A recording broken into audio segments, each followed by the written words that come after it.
Ahora viene el plato gordo de la mañana. Señor Edu Rodríguez. Podéis seguirlo en Edu Tour.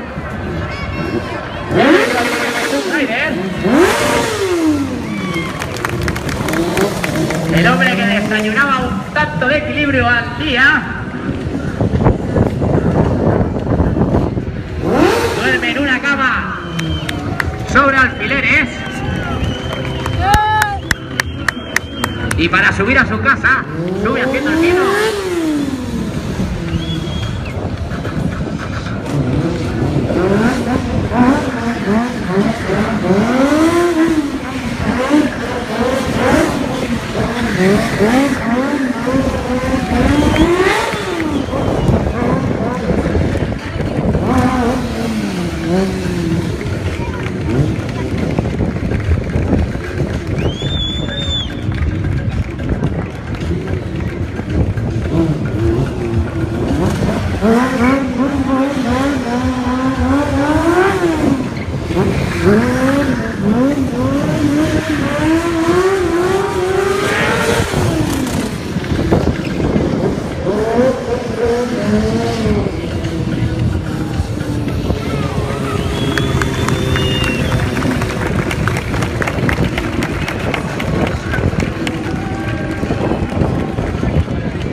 No le doy cancha a la gente, ¿verdad?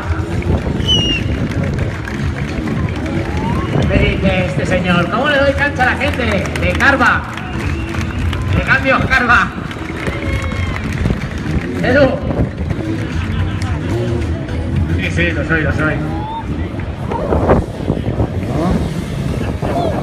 Dice, ¿cómo le das cancha a la gente?